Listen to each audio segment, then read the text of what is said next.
हमारे डिफेंस के हेलीकॉप्टर बनाने वाली सरकारी कंपनी एचएएल, ये एचएएल को लेकर के कितनी भली बुरी बातें इन्होंने करी थी। क्या कुछ नहीं कहा गया था एचएएल के लिए, और इसका दुनिया पे बहुत नुकसान करने वाली भाषा का प्रयोग किया गया था। और एचएएल तबाह हो गया है, एचएएल खत्म हो गया है, भारत की डिफेंस इंडस्ट्री खत्म हो चुकी है। ऐसा न जाने क्या क्या कहा गया था एचएएल के लिए। इतना ही नहीं, जैसे आजकल खेतों में जाकर के वीडियो शूट होता है, मालूम है ना? हाँ? खेतों में जाकर के वीडियो शूट होता है सर। हाँ।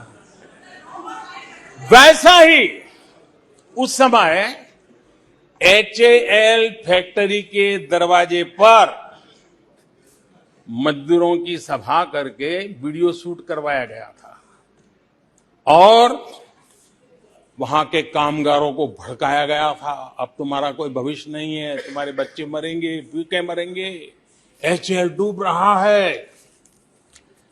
देश की इतनी महत्वपूर्ण इंस्टीट्यूट को इतना बुरा चाहा, इतना बुरा चाहा, इतना बुरा कहा कि वो सीक्रेट आज एचएएल सफलता की नई बुलंदियों को छू रहा है। एचएएल ने अपना highest ever highest revenue register किया है।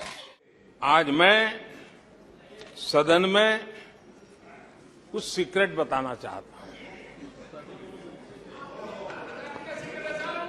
मेरा पक्का विश्वास हो गया है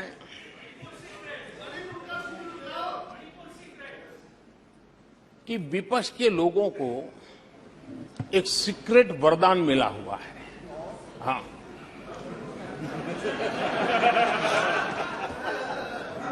सीक्रेट वरदान मिला हुआ है।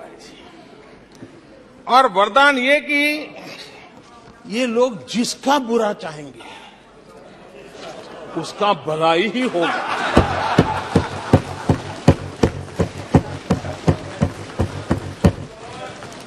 एक उदाहरण तो आप देखिए, मौजूद है। 20 साल हो गए, क्या कुछ नहीं हुआ, क्या कुछ नहीं किया गया, लेकिन भलाई होता गया। तो आपको बड़ा सीक्रेट वरदान है जी। और मैं 3 उदाहरण से ये सीक्रेट वरदान को सिद्ध कर सकता हूं जी। आपको ध्यान होगा कि इन लोगों ने कहा था बैंकिंग सेक्टर के लिए, बैंकिंग सेक्टर डूब जाएगा, बैंकिंग सेक्टर तबाह हो जाएगा, देश खत्म हो जाएगा, देश बर्बाद हो जाएगा, न जाने क्या क्या कहा था। और बड़े बड़े विद्वानों को विदेशों से ले आते थे, उनसे कहलवाते थे, ताकि उनकी बात कोई न माने तो शायद उनकी मान ले। हमारे बैंकों की सेहत को लेकर के भांति भांति की निराशा, अफवाह फैलाने का काम इन्होंने पुरजोश किया। और जब इन्होंने बुरा चाहा बैंकों का, तो हुआ क्या? हमारी public sector banks net profit 2 गुने से ज्यादा हो गया। इन लोगों ने फोन बैंकिंग घोटाले की बात, इसके कारण देश को एनपीए के गंभीर संकट में डुबो दिया था। बीते दिनों की बात हो रही है, लेकिन आज जो उन्होंने एनपीए का अंबर लगा के गए थे, उसको भी पार कर करके हम एक नई ताकत के साथ निकल चुके हैं। और आज सुबह निर्मला जी ने विस्तार से बताया है कि कितना प्रॉफिट हुआ है। दूसरा उदाहरण, हमारे डिफेंस के हेलीकॉप्टर बनाने वाली सरकारी कंपनी HAL, ये HAL को लेकर के कितनी भली बुरी बातें इन्होंने करी थी। क्या कुछ नहीं कहा गया था HAL के लिए, और इसका दुनिया पे बहुत नुकसान करने वाली भाषा का प्रयोग किया गया था। और HAL तबाह हो गया है, HAL खत्म हो गया है, भारत की डिफेंस इंडस्ट्री खत्म हो चुकी है। ऐसा न जाने क्या क्या कहा गया था HAL के लिए। इतना ही नहीं, जैसे आजकल खेतों में जाकर के वीडियो शूट होता है, मालूम है ना? हाँ, खेतों में जाकर के वीडियो शूट होता है सर। हाँ।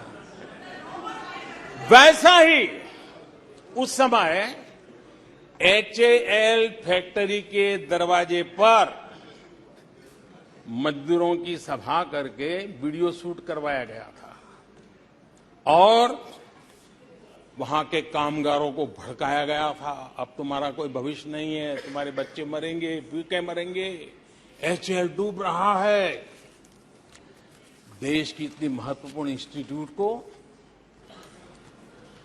इतना बुरा चाहा, इतना बुरा चाहा, इतना बुरा कहा कि वो सीक्रेट आज HAL सफलता की नई बुलंदियों को छू रहा है। आदरणीय अध्यक्ष जी,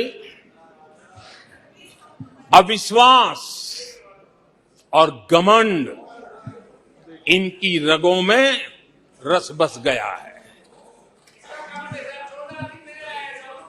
वे जनता के विश्वास को कभी देख नहीं पाते हैं।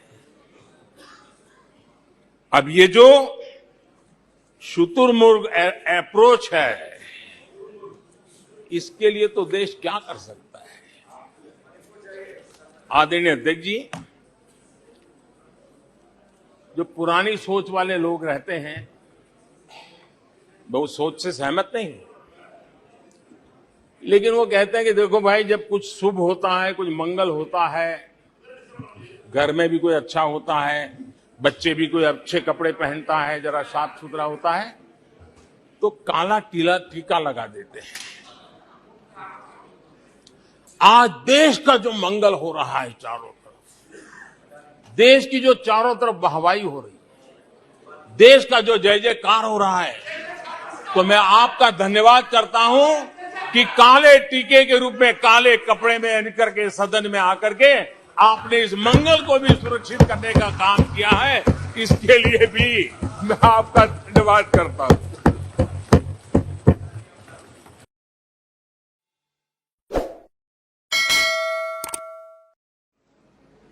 कई ऐसे बिल थे जो गांव के लिए, गरीब के लिए, दलित के लिए, पिछड़ों के लिए, आदिवासी के लिए, उनके कल्याण की चर्चा करने के लिए थे, उनके भविष्य के साथ जुड़े हुए थे।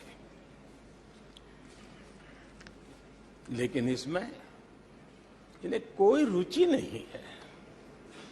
देश की जनता ने जिस काम के लिए उनको यहां भेजा है, उस जनता का भी विश्वासघात किया गया है।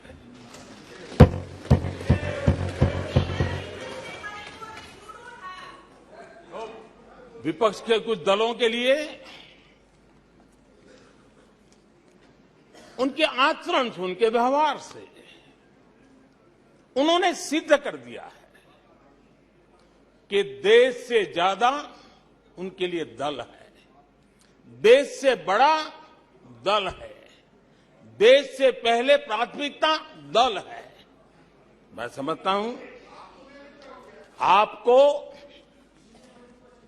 गरीब के भूख की चिंता नहीं है, सत्ता की भूख, यही आपके दिमाग पे सवार है। आपको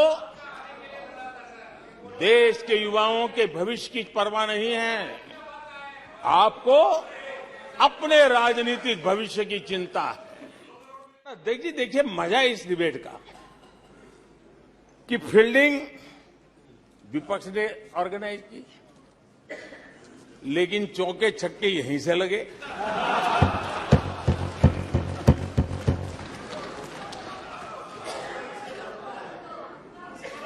और विपक्ष नो कॉन्फिडेंस मोशन पे नो बॉल नो बॉल पर ही करता आगे चलता जा रहा है। इधर से सेंचुरी हो रही है, उधर से नो बॉल हो रहे हैं।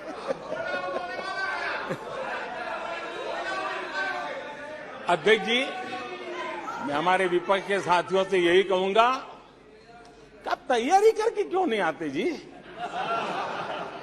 थोड़ी मेहनत कीजिए। और मैंने 5 साल दिया आपको मेहनत करने के लिए। 18 में कहा था कि 23 में आप आना, जरूर आना। 5 साल भी नहीं कर पाए आप। क्या हाल है आप लोगों का, क्या दारिद्र्य है। अध्यक्ष जी कहते हैं भगवान बहुत दयालु है और भगवान की मर्जी होती है कि वो किसी न किसी के माध्यम से अपनी इच्छा की पूर्ति करता है, किसी न किसी को माध्यम बनाता है। मैं इसे भगवान का आशीर्वाद मानता हूं कि ईश्वर ने विपक्ष को सुझाया और वो प्रस्ताव लेकर आए।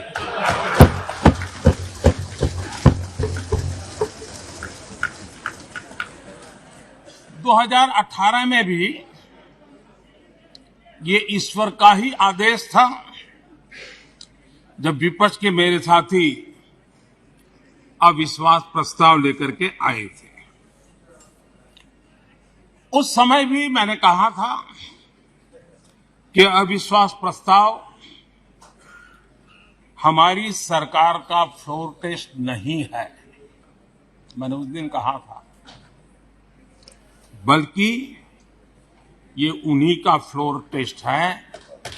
ये मैंने उस दिन भी कहा और हुआ भी वही। जब मतदान हुआ तो विपक्ष के पास जितने वोट थे उतने वोट भी वो जमा नहीं कर पाए थे।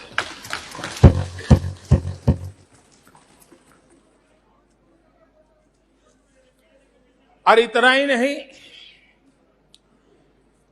जब हम सब जनता के पास गए तो जनता ने भी पूरी ताकत के साथ इनके लिए नो कॉन्फिडेंस घोषित कर दिया। और चुनाव में एनडीए को भी ज्यादा सीटें मिली और भाजपा को भी ज्यादा सीटें मिली।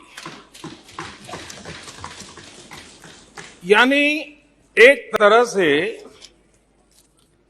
विपक्ष का अविश्वास प्रस्ताव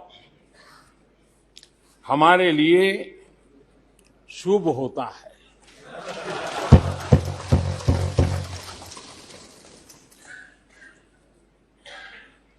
और मैं आज देख रहा हूं कि आपने तय कर लिया है कि एनडीए और बीजेपी 2024 के चुनाव में पुराने सारे रिकॉर्ड तोड़ करके भव्य विजय के साथ जनता के आशीर्वाद से वापस आएंगे।